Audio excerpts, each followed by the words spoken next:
അപ്പോൾ കഴിഞ്ഞ ക്ലാസ്സിൽ നമ്മൾ ഫൈനൽ അക്കൗണ്ട്സ് പ്രിപ്പയർ ചെയ്യാൻ വേണ്ടി ഏറ്റവും ബേസിക് ആയിട്ട് ഓരോ ഐറ്റംസ് കണ്ടുപിടിക്കേണ്ട ആവശ്യമുള്ള കാര്യം പറഞ്ഞായിരുന്നു. Sundry creditors, sundry debtors account വരയ്ക്കണം, ബിൽസ് പേയബിൾ, ബിൽസ് റിസീവബിൾ, അങ്ങനെ പല അക്കൗണ്ടുകൾ വരയ്ക്കുന്ന കാര്യങ്ങൾ നമ്മൾ കഴിഞ്ഞ ക്ലാസ്സിൽ ഓൾറെഡി ഡിസ്കസ് ചെയ്തു. ഇന്നിപ്പോൾ ഈ ക്ലാസ് എന്ന് പറയുന്നത് നമ്മുടെ വേറെ രണ്ട് അക്കൗണ്ടുകൾ, ഒന്ന് കഴിഞ്ഞ ക്ലാസ്സിൽ പറഞ്ഞ സൺട്രി ഡെറ്റേഴ്സിൻ്റെ അക്കൗണ്ടും ബിൽസ് റിസീവബിൾ അക്കൗണ്ടും എങ്ങനെ പ്രിപ്പയർ ചെയ്യാം, അതിനകത്ത് ഏതൊക്കെ ഐറ്റംസ് വരാൻ സാധ്യതയുണ്ട്, എങ്ങനെയാണത് പ്രിപ്പയർ ചെയ്യുന്നത്, അതിനകത്ത് എന്തൊക്കെയാണ് കണ്ടുപിടിക്കാൻ ഉദ്ദേശിക്കുന്ന ആ അക്കൗണ്ടുകൾ പ്രിപ്പയർ ചെയ്തെന്നുള്ളതാണ് ഓൾറെഡി കഴിഞ്ഞ ക്ലാസ്സിൽ പറഞ്ഞത്. ഈ ക്ലാസ്സിൽ എന്ന് പറയുന്നത് നമ്മൾ അടുത്ത രണ്ട് അക്കൗണ്ടുകളാണ് ബിൽസ് സൺട്രി ക്രെഡിറ്റേഴ്സും ബിൽസ് റിസീവബിളും. ഓക്കെ, ഇതെന്തുകൊണ്ടാണ് ഞാൻ രണ്ടും കൂടെ ബിൽസ് പേയബിൾ ആണ്. ഇത് രണ്ടും കൂടെ ഞാൻ ഒരുമിച്ച് പറയാൻ കാരണം എന്ന് പറഞ്ഞാൽ രണ്ട് അക്കൗണ്ടുകളും റിലേറ്റഡ് ആണ്. നമ്മൾ അവിടെ ബിൽസ് ഡെറ്റേഴ്സും ബിൽസ് പേയബിൾ അക്കൗണ്ടും ബിൽസ് റിസീവബിൾ അക്കൗണ്ടും സിമിലർ കണക്ഷൻ ഉണ്ടെന്ന് പറഞ്ഞ പോലെ അതിനകത്ത് നമ്മൾ കണ്ടായിരുന്നു ചില സംഭവങ്ങൾ, ചില ഐറ്റംസ് ഒക്കെ ഡെറ്റേഴ്സ് അക്കൗണ്ടിൽ എടുക്കുന്നത് ബിൽസ് റിസീവബിൾ അക്കൗണ്ടിൽ എടുക്കും, അങ്ങനെയായിരുന്നു. അതുപോലെ തന്നെയാണ് സൺട്രി ക്രെഡിറ്റേഴ്സും ബിൽസ് പേയബിളും. അപ്പോൾ ആദ്യം ഞാൻ സൺട്രി ക്രെഡിറ്റർ എന്താണെന്ന് പറയാം, അതിന് ബിൽസ് പേയബിൾ എന്താണെന്ന് പറയാം. ഇതൊക്കെ ഓൾറെഡി ഞാൻ പറഞ്ഞിട്ടുണ്ട്, എങ്കിലും ഞാൻ ഈ ഒരു വീഡിയോയിൽ ഞാൻ അത് ഇൻക്ലൂഡ് ചെയ്യുന്നത് നിങ്ങൾക്ക് അപ്പം കേട്ടിട്ടില്ലാത്തവർ ഇപ്പോൾ കേട്ടോളാം എന്ന് വിചാരിച്ചിട്ടാണ്. സൺട്രി ക്രെഡിറ്റർ എന്ന് പറഞ്ഞാൽ നമ്മൾ പൈസ കൊടുക്കാനുള്ളവർ, മേ ബി നമ്മളിപ്പം ബിസിനസ്സിൻ്റെ ആവശ്യങ്ങൾക്ക് വേണ്ടി റോ മെറ്റീരിയൽസ്, എന്തെങ്കിലും സാധനം ഉണ്ടാക്കാൻ വേണ്ടി മെറ്റീരിയൽസ് കടമായിട്ട് വാങ്ങാൻ സാധ്യതയുണ്ട്, നമ്മൾ പർച്ചേസ് ചെയ്യും. ആ പർച്ചേസ് നടക്കുമ്പോഴാണ് ഈ സൺട്രി ക്രെഡിറ്റേഴ്സ് അല്ലെ ക്രെഡിറ്റ് പർച്ചേസ് നടക്കുമ്പോഴാണ് ഈ സൺട്രി ക്രെഡിറ്റേഴ്സും ബിൽസ് പേയബിളും എന്ന് പറയുന്ന രണ്ട് കാര്യങ്ങൾ ഉണ്ടാകുന്നത് ക്രെഡിറ്റ് പർച്ചേസ് നടക്കുമ്പോഴാണ്.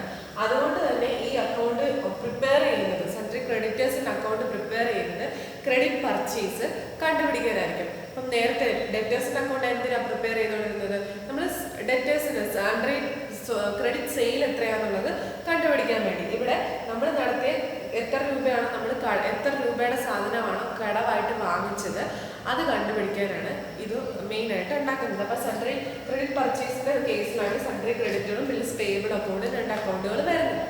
ഇതിനകത്ത് സൺട്രി ക്രെഡിറ്റർ എന്ന് പറഞ്ഞാൽ നമുക്ക് പൈസ തരാനുള്ളവർ, ഇപ്പം നമ്മൾ പൈസ കൊടുക്കാനുള്ളവർ. ഇപ്പോൾ ഉദാഹരണം എ എന്ന് പറയുന്ന വ്യക്തി, ബി എന്ന് പറയുന്ന രണ്ട് വ്യക്തികൾ, ഇന്നലെ മുതൽ ഞാൻ എയും ബിയും വെച്ച് കളിക്കുകയാണ്, എങ്കിലും എ എന്ന് പറയുന്ന ഒരു വ്യക്തി, ബി എന്ന് പറയുന്ന ഒരു വ്യക്തി, എ എന്ന് പറയുന്ന വ്യക്തി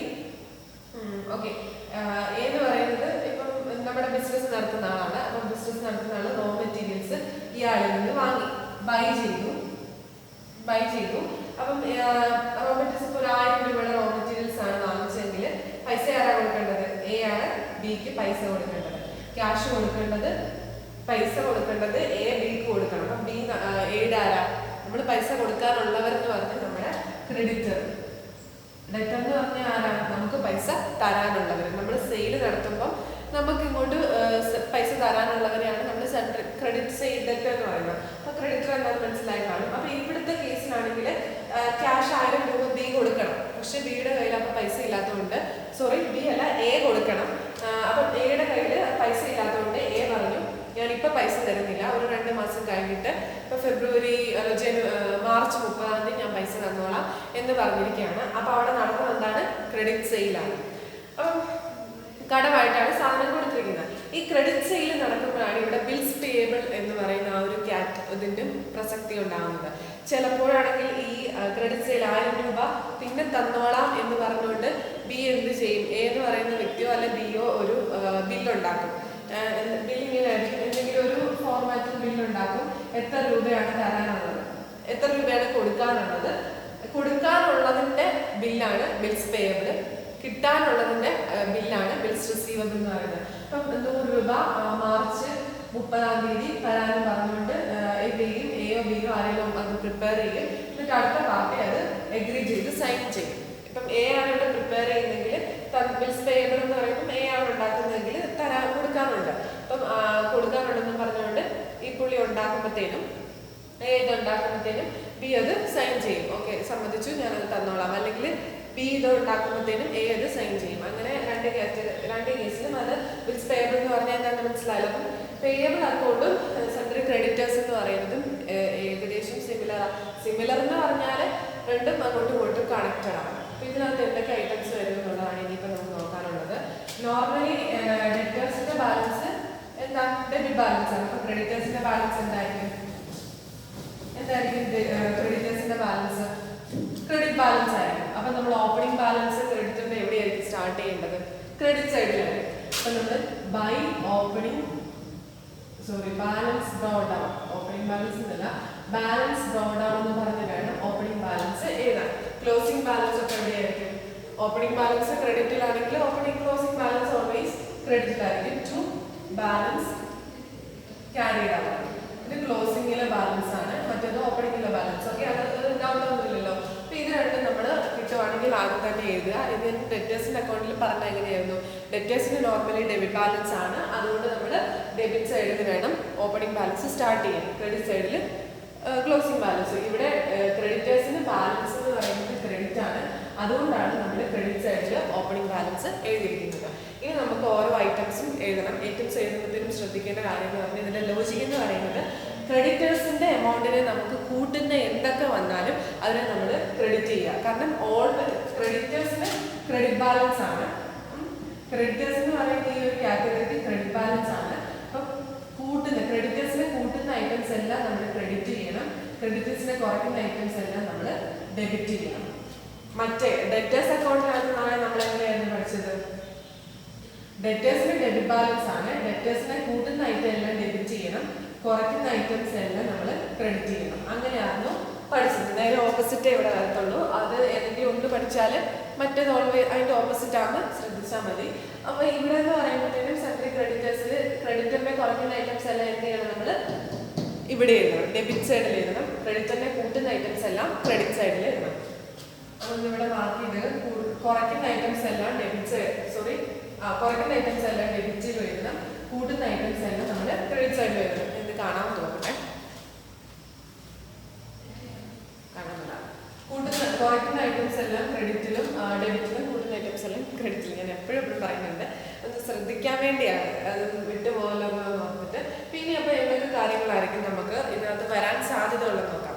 ഒന്ന്, ക്രെഡിറ്റ് പർച്ചേസ്. ഡെറ്റേഴ്സിന്റെ അക്കൗണ്ടിൽ ഡെറ്റേഴ്സ് നമുക്ക് സെയിലുമായിട്ട് ബന്ധപ്പെട്ടിരിക്കും, ക്രെഡിറ്റ് സെയിലുമായിട്ട് ബന്ധപ്പെട്ടിരിക്കും. അതുകൊണ്ട് നമ്മൾ ക്രെഡിറ്റ് സെയിൽ ഡെറ്റേഴ്സ് അക്കൗണ്ടിലാണ് എഴുതുന്നത്. ഇത് ക്രെഡിറ്റ് പർച്ചേസുമായിട്ടാണ് ബന്ധപ്പെട്ടിരിക്കുന്നത്. അതുകൊണ്ട് ഈ അക്കൗണ്ടിൽ നിന്നായിരിക്കും നമ്മൾ ക്രെഡിറ്റ് പർച്ചേസ് കണ്ടുപിടിക്കേണ്ടത്. അപ്പോൾ ക്രെഡിറ്റ് പർച്ചേസ് കണ്ടുപിടിക്കാൻ വേണ്ടി ഇനി ഇൻ കേസ് ക്രെഡിറ്റ് പർച്ചേസ് വന്നു, ബിസിനസ്സിന്റെ ഒരു അഡീഷണൽ ക്രെഡിറ്റ് പർച്ചേസ് വന്നു. നേരത്തെ ഒരു ക്രെഡിറ്റേഴ്സ് എന്ന് പറഞ്ഞുകൊണ്ട് ക്രെഡിറ്റ് പർച്ചേസ് നടക്കുമ്പോഴാണല്ലോ ക്രെഡിറ്റേഴ്സ്, നമ്മൾ കടമായിട്ട് സാധനം വാങ്ങുമ്പോഴാണ് ക്രെഡിറ്റർ ഉണ്ടാകുക. അത് നമുക്ക് നേരത്തെ ഓപ്പണിംഗിൽ ഒരു 1 ലക്ഷം രൂപയുടെ ക്രെഡിറ്റേഴ്സ് ഉണ്ടായിരുന്നു. അഡീഷണൽ ഒരു അടുത്ത മാസം ആയപ്പോഴത്തേനും നമുക്ക് പിന്നെ നമ്മൾ ക്രെഡിറ്റ് പർച്ചേസ് നടത്തി കടമായിട്ട് സാധനം വാങ്ങിച്ചു. പിന്നെ നമ്മുടെ ക്രെഡിറ്റർ അവിടെ കൂടുകയാണ് ചെയ്യുന്നത്. അപ്പം ക്രെഡിറ്റ് പർച്ചേസ് വന്നു കഴിഞ്ഞാൽ ക്രെഡിറ്ററിനെ കൂട്ടും. അതുകൊണ്ട് നമ്മൾ എന്ത് ചെയ്യണം? ക്രെഡിറ്റ് സൈഡിൽ വേണം ക്രെഡിറ്റ് പർച്ചേസ് എഴുതാൻ. അല്ലെ, കണ്ടുപിടിക്കുമ്പോഴും ക്രെഡിറ്റ് പർച്ചേസ് ക്രെഡിറ്റ് സൈഡിലായിരിക്കുമെന്ന് ഓർക്കാം. പിന്നെ ക്രെഡിറ്ററിനെ കൂട്ടുന്ന ഒരു ഐറ്റം എന്ന് പറയുന്നത് നമ്മുടെ ബിൽസ് പേയബിൾ ഡിസോണർ ആവുക. ബിൽസ് പേയബിൾ എന്ന് പറയുമ്പോഴത്തേനും എന്താ ഞാൻ പറഞ്ഞു, പൈസ കൊടുക്കാനുള്ളതിന്റെ ബില്ലാണ് ബിൽസ് പേയബിൾ. അപ്പം അത് ഡിസോണർ ആവുമെന്ന് പറഞ്ഞാൽ ഇപ്പം മാർച്ച്, ഈ ഒരു കേസിലാണെങ്കിൽ നേരത്തെ പറഞ്ഞ കേസിലാണ് മാർച്ച് 31 പൈസ തന്നോളാന്നായിരുന്നു പറഞ്ഞത് എക്സാമിനകത്ത്. അപ്പൊ മാർച്ച് 31 ആയപ്പോൾ തരാൻ പറ്റിയില്ല. ആ ബില്ലിലെ എമൗണ്ട് 1000 രൂപയാണ്, 1000 രൂപ കൊടുക്കാൻ പറ്റിയില്ല എന്നുണ്ടെങ്കിൽ ആ ബില്ല് അവിടെ ഡിസോണർ ആവും. അത് നമ്മൾ ക്യാൻസൽ ആയി പോകും. അപ്പോഴത്തേക്കും നമ്മുടെ ക്രെഡിറ്റർ അവിടെ കൂടുക ചെയ്യുന്നത്. ബില്ല് ക്യാൻസൽ ആയിപ്പോയി. ഇപ്പം നമുക്ക് അത് ഞാൻ എന്താ ഉദ്ദേശിച്ചെന്ന് പറഞ്ഞാൽ 1000 രൂപയുടെ മൊത്തം ക്രെഡിറ്റർ നമുക്കുണ്ടെന്ന് വിചാരിക്കാം. മൊത്തം 1000 രൂപയുടെ ക്രെഡിറ്റർ ഉണ്ട്. ഇതിനകത്ത് നമ്മൾ ബിൽസ് പേയബിൾ എന്ന് പറയുന്ന ബില്ല് ഉണ്ടാക്കിയിരിക്കുന്നത് വെറും 200 രൂപയുടെ ക്രെഡിറ്റർക്കാണ്. അപ്പൊ നമ്മുടെ ബിൽസ് പേയബിൾ എന്ന് പറയുന്നത് 200 രൂപയുടെ ക്രെഡിറ്റർക്ക് ഉണ്ടായിട്ടുണ്ട്. അതുകൊണ്ട് നമ്മളത് എഴുതുന്നത് ബിൽസ് പേയബിൾ അക്കൗണ്ടിലാണ്. ബിൽസ് പേയബിൾ ഉണ്ടായി കഴിഞ്ഞാൽ നമ്മൾ അത് എഴുതുന്നത് ബിൽസ് പേയബിൾ അക്കൗണ്ടിലാണ്. അപ്പൊ നമ്മുടെ ഈ ക്രെഡിറ്ററിന്റെ അക്കൗണ്ടിൽ നിന്ന് അത് മാറും. ക്രെഡിറ്ററിന്റെ അക്കൗണ്ടിൽ മിച്ചം ഒരു 800 മാത്രമേ കാണുള്ളൂ. ഇത് രണ്ടും സെപ്പറേറ്റ് ആയിട്ട് മൊത്തം 1000 ഉണ്ടായിരുന്നു. അതിനകത്ത് ബിൽസ് പേയബിൾ എഴുതിയത് 200 രൂപയ്ക്ക് മാത്രമേ ബിൽസ് പേയബിൾ എഴുതിയിട്ടുള്ളൂ. ബാക്കി എമൗണ്ട് ക്രെഡിറ്റർ അക്കൗണ്ടിലും ഈ 200 ബിൽസ് പേയബിൾ അക്കൗണ്ടിലും വരും. പക്ഷെ ബില്ല് ഡിസോണർ ആയി കഴിയുമ്പോഴത്തേനും ഈ 200 രൂപ ബിൽസ് പേയബിൾ അക്കൗണ്ടിൽ നിന്ന് പോകും. പിന്നെ ബിൽസ് പേയബിൾ അക്കൗണ്ട് എഴുതാൻ പറ്റും, അത് ക്യാൻസൽ ആയിപ്പോയി, പിന്നെ അക്കൗണ്ടിൽ എഴുതാൻ പറ്റില്ല. ആ 200 നേരെ ക്രെഡിറ്ററിന്റെ അക്കൗണ്ടിലേക്ക് വരും. മനസ്സിലായോ? അപ്പൊ അതുകൊണ്ടാണ് ഞാൻ പറഞ്ഞത് ക്രെഡിറ്ററിന്റെ അക്കൗണ്ട് ഇവിടെ കൂടും, ബിൽസ് പേയബിളിൽ നിന്ന് കുറയും. അപ്പൊ നമ്മൾ എന്ത് ചെയ്യണം? ബിൽസ് പേയബിൾ ഡിസോർഡർ ആയി കഴിഞ്ഞാൽ നമ്മൾ എന്ത് ചെയ്യണം? ക്രെഡിറ്ററിനെ കൂട്ടുന്ന ഐറ്റമാണ്. അപ്പൊ അത് നമ്മൾ ബിൽസ് പേയബിൾ ഡിസോർഡർ എന്ന് പറഞ്ഞുകൊണ്ട് നമ്മൾ ക്രെഡിറ്റ് സൈഡിൽ എഴുതും. ബിൽസ് പേയബിൾ ക്രെഡിറ്ററിനെ എങ്ങനെ കൂട്ടുന്നതെന്ന് മനസ്സിലായല്ലോ. ഇതുപോലെ തന്നെ ഇതിന്റെ ഓപ്പോസിറ്റ് ആണ് ബിൽ റിസീവബിളിന്റെ കാര്യത്തിൽ. അത് ഞാൻ ഓൾറെഡി വീഡിയോയ്ക്കകത്ത് പറഞ്ഞിട്ടുണ്ട്. കേട്ടിട്ടുണ്ടെന്ന് ഞാൻ വിശ്വസിക്കുന്നു, മനസ്സിലായിട്ടുണ്ടെന്ന് ഞാൻ വിശ്വസിക്കുന്നു. ഇനി ഇത് അത് മനസ്സിലായിട്ടില്ലെങ്കിൽ ഇതൊന്ന് ശ്രദ്ധിച്ചാൽ മതി. നമുക്ക് മൊത്തം ഇപ്പം 3000 രൂപയുടെ ഒരു ഡെറ്റർ ഉണ്ടെങ്കിൽ ചിലപ്പോൾ അതിനകത്ത് ബിൽസ് പേയബിൾ എഴുതിയിരിക്കുന്ന 1000 രൂപയ്ക്ക് മാത്രമേ കാണുള്ളൂ. ബാക്കി 2000 രൂപയ്ക്ക് ബിൽസ് പേയബിൾ എഴുതിയിട്ടില്ല. അപ്പൊ നമ്മളത് ഡെറ്ററിന്റെ അക്കൗണ്ടിൽ ബാക്കി ബിൽസ് പേയബിൾ അക്കൗണ്ടിലാണ് വരുന്നത്. ആ രീതിയിലാണ് ഞാനന്ന് പറഞ്ഞത്. അതന്ന് പറഞ്ഞതെന്തോ ക്ലാരിഫൈ ആയിട്ടില്ല എന്നുണ്ടെങ്കിൽ ഇതൊന്ന് ശ്രദ്ധിക്കുക. എന്നിട്ട് മനസ്സിലായില്ല എന്നോട് ചോദിക്കുക കേട്ടോ. അപ്പം ബിൽസ് പേയബിൾ ഡിസോണർ ആയെങ്കിൽ നമ്മൾ അത് ക്രെഡിറ്ററിനെ കൂട്ടുന്ന ഐറ്റമാണ്. അതുകൊണ്ട് നമ്മൾ ബിൽസ് പേയബിൾ ഡിസോണർ എന്ന് പറഞ്ഞുകൊണ്ട് അത് ക്രെഡിറ്റ് സൈഡിൽ വേണം എഴുതാൻ. ഇനി നമുക്ക് ബിൽസ് പേയബിൾ കിട്ടി, ബിൽസ് പേയബിൾ റിസീവ് ചെയ്തു എന്ന് പറഞ്ഞാൽ നമുക്ക് ഇപ്പൊ അത് ഞാൻ ഒരു എക്സാമ്പിൾ വെച്ചിട്ട് പറയാം.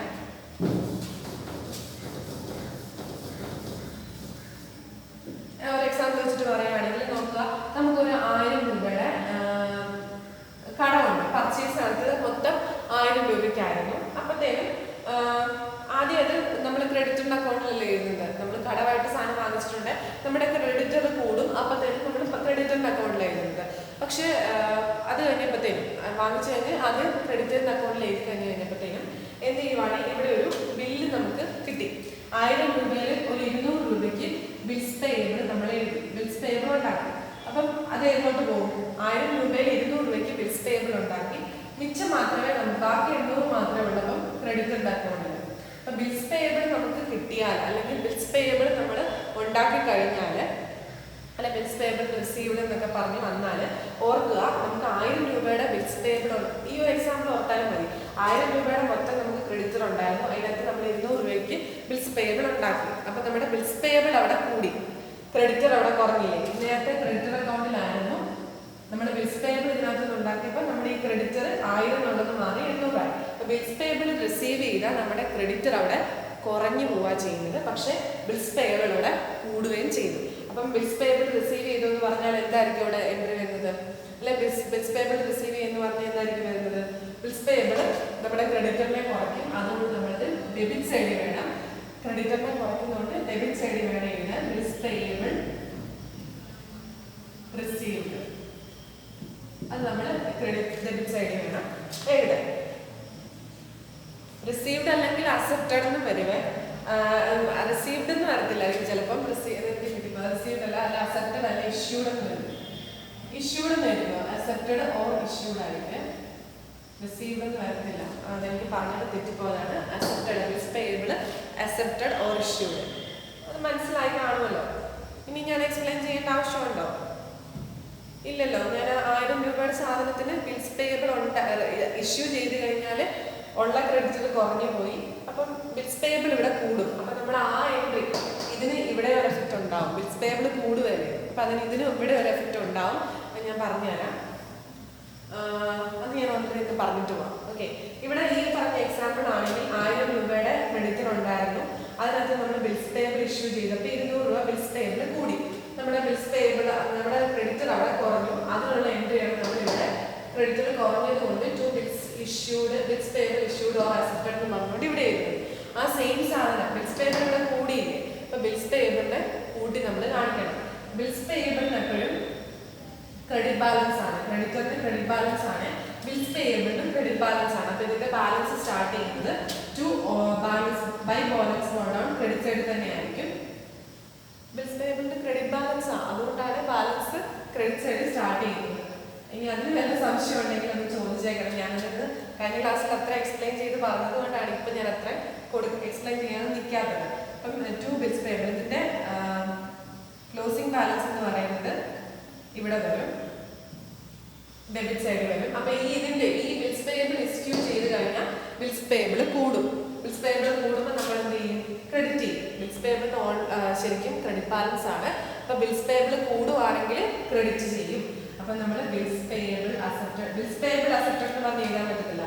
ബിൽസ് പേയബിൾ അക്കൗണ്ടിൽ ബിൽസ് പേയബിളിന്റെ പേര് വരത്തില്ല. പകരം നമ്മൾ ഈ സൺട്രി ക്രെഡിറ്ററിനെ ക്രെഡിറ്റ് ചെയ്യുന്നത്. ക്രെഡിറ്റർ എന്ന് പറഞ്ഞുകൊണ്ട് എഴുതിയാൽ മതി. ബൈ ക്രെഡിറ്റർ ഇതിന്റെ ബ്രാക്കറ്റ് വേണമെന്ന് എഴുതിയാൽ ബിൽസ് പേയബിൾ ഇഷ്യൂഡ് എന്ന് പറഞ്ഞുകൊണ്ട് ബ്രാക്കറ്റിൽ എഴുതിയാലും കുഴപ്പമൊന്നുമില്ല. ക്രെഡിറ്റർ എന്ന് പറഞ്ഞാൽ അത് എഴുതുന്നുള്ളൂ. കാരണം എൻട്രി എങ്ങനെയല്ലേ എഴുതുള്ളൂ? സൺട്രി ക്രെഡിറ്റർ അക്കൗണ്ട് ഇട്ടിട്ട് ബിൽസ് പേയബിൾ. അപ്പം സൺട്രി ക്രെഡിറ്ററിനെ ബിൽസ് പേയബിൾ അക്കൗണ്ടിൽ ക്രെഡിറ്റ് ചെയ്യണം. അത് ബിൽസ് പേയബിളിന് അപ്പം രണ്ട് എഫക്റ്റ് ഉണ്ടായി. റിസീവ് ചെയ്താൽ അല്ലെ അക്സെപ്റ്റ് ചെയ്ത് കഴിഞ്ഞാൽ. ഈ ബിൽസ് പേയബിൾ ഡിസോണർ ആവുന്നതിനും അതുപോലെ രണ്ട് എഫക്റ്റ് ഉണ്ടായിരിക്കും. ബിൽസ് പേയബിൾ ഡിസോണർ ആയെന്ന് പറഞ്ഞാൽ നമുക്ക് ഉള്ള ബിൽസ് പേയബിൾ ക്യാൻസൽ ആയിപ്പോയി. അപ്പം നമ്മുടെ ബിൽസ് പേയബിളിനെ അത് കുറയ്ക്കും. ബിൽസ് പേയബിളിനെ കുറയ്ക്കുന്നത് കൊണ്ട് നമ്മൾ അതിനെ ഡെബിറ്റ് ചെയ്യണം. അപ്പം ബിൽസ് പേയബിളിനെ കുറയ്ക്കുന്നതുകൊണ്ട് ഡെബിറ്റ് ചെയ്യണം. അതെന്തുകൊണ്ടാണ് ഡെബിറ്റ് ചെയ്യുന്നത് മനസ്സിലായല്ലോ? ബിൽസ് പേയബിളിന്റെ ശരിക്കും ക്രെഡിറ്റ് ബാലൻസ് ആണ്. ബിൽസ് പേയബിൾ കൂടുവാണെങ്കിൽ ക്രെഡിറ്റ് ചെയ്യണം, കുറയുവാണെങ്കിൽ ഡെബിറ്റ് ചെയ്യണം.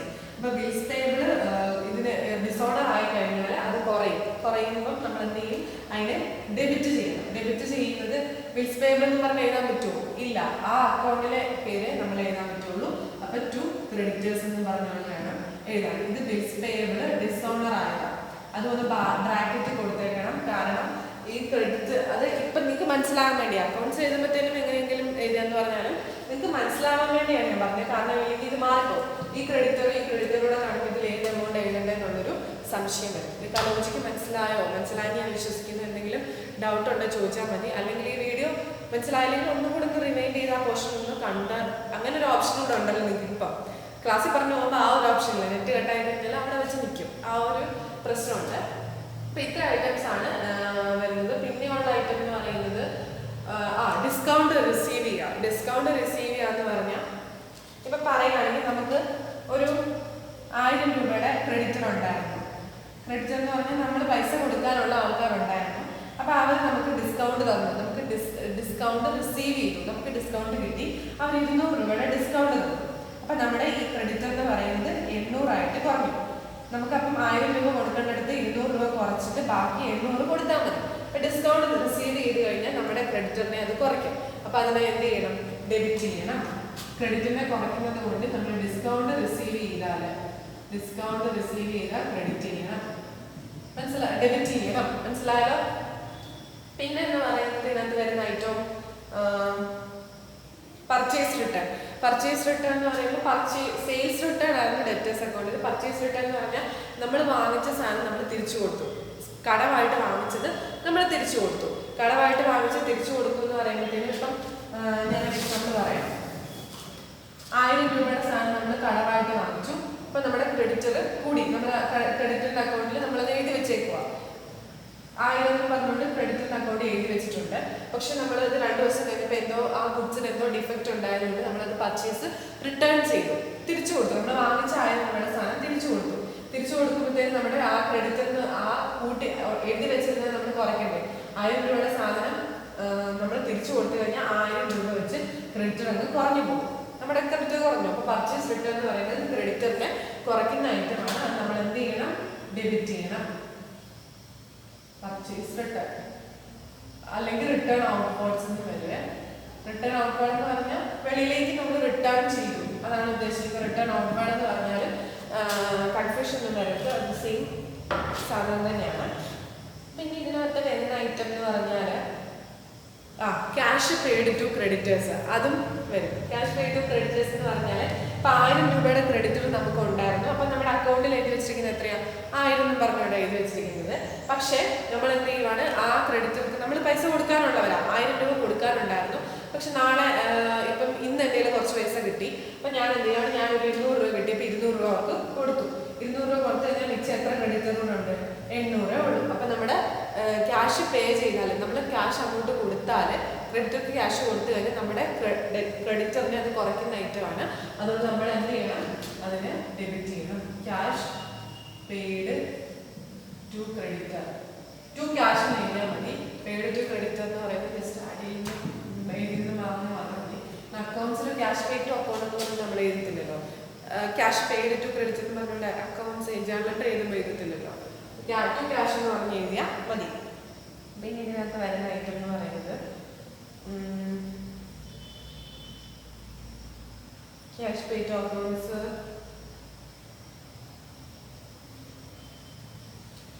ബിൽസ് റിസീവബിളിന്റെ ഇവിടെ നമുക്ക് വേറെ ക്യാഷ് പേ ചെയ്താൽ ബിൽസ് റിസീവബിൾ നമുക്ക് 1000 രൂപയുടെ ബിൽസ് റിസീവബിൾ ഉണ്ടായിരുന്നു, സോറി ബിൽസ് പേയബിൾ ഉണ്ടായിരുന്നു. ബില്ല് എഴുതി വെച്ചിരിക്കുക, കൊടുക്കാനുണ്ട് 1000 രൂപ കൊടുക്കാനുണ്ടെന്ന് പറഞ്ഞുകൊണ്ട് ബില്ല് എഴുതി വെച്ചിരിക്കുക.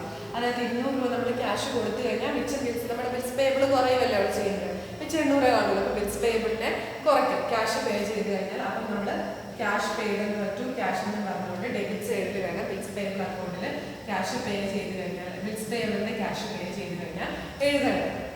പിന്നെ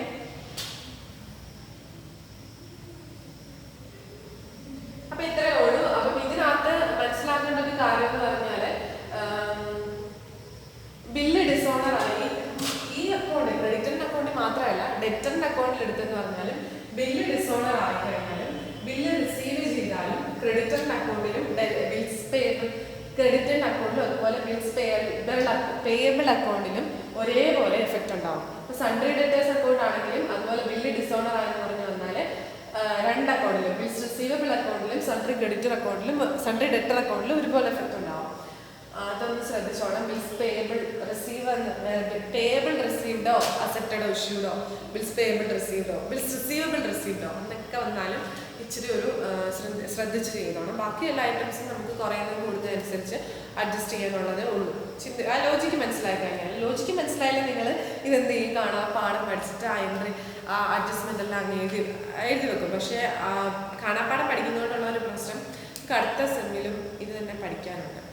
അപ്പോൾ ഇതെല്ലാം ഇതിൻ്റെ ബാക്കി അക്കൗണ്ട്സിൻ്റെ ബേസ് അല്ലേ ഇതൊക്കെ. അപ്പം ഇത് അറിയാൻ മേലാതെ അടുത്ത മുന്നോട്ടുള്ള അക്കൗണ്ട്സ് ഒന്നും നിങ്ങൾക്ക് പഠിക്കാൻ പറ്റുകയില്ല. അപ്പം മുന്നോട്ടുള്ള അക്കൗണ്ട്സ് എന്ന് പറയുമ്പോൾ ഒത്തിരി അക്കൗണ്ടിങ് നിങ്ങൾക്ക് പഠിക്കാനുണ്ട്. മാനേജ്മെൻറ്റ് അക്കൗണ്ടിങ്, കോസ്റ്റ് അക്കൗണ്ടിങ്, പിന്നെ ഫിനാൻഷ്യൽ അക്കൗണ്ടിങ്ങിന് തന്നെ 2 പാർട്ടുണ്ട്. അങ്ങനെ ഒത്തിരി പഠിക്കാനുണ്ട് അക്കൗണ്ട്സ് തന്നെ. അപ്പം ഇതെല്ലാം ഏറ്റവും ബേസാണ്. നന്നായിട്ട് തറവായിട്ട് പോയില്ലെങ്കിൽ ബുദ്ധിമുട്ടാകും. നമ്മൾ അക്ഷരം പഠിക്കുമ്പോഴത്തേനും ആ തൊട്ട് ഈ ആദ്യം ബേസ് തറവായിട്ടില്ലെന്നുണ്ട് പിന്നെ അക്ഷരം ഒന്നും വായിക്കാൻ പറ്റുകയല്ലോ. അത് തന്നെ സംഭവം. ഇതാണ് ഏറ്റവും ബേസ്, അത് പഠിച്ചിരിക്കുക. അപ്പോൾ sundry creditor account debtor bills payable അക്കൗണ്ടും പഠിച്ചിട്ടുണ്ട്. നിങ്ങൾക്ക് അത് വേണമെങ്കിൽ എഴുതിയെടുക്കുന്നുണ്ടെങ്കിൽ എഴുതിയെടുക്കാം. കാരണം പിന്നെ കൺഫ്യൂഷൻ എല്ലാം വരാൻ സാധ്യതയുണ്ട്. നന്നായിട്ട് സാധ്യത നല്ല വരും. അപ്പം എഴുതിയെടുത്താൽ അത്രയും നല്ലതായിരിക്കും. എല്ലാം ഫൈനലൈസ് ഇന്നലെ പറഞ്ഞതും ഇന്ന് പറഞ്ഞതുകൊണ്ട് ചെറിയൊരു നോട്ട് പോലെ ചെറിയൊരു നോട്ടല്ല ക്യാപ്സ്യൂൾ രൂപത്തിൽ ഞാനത് പറയാം.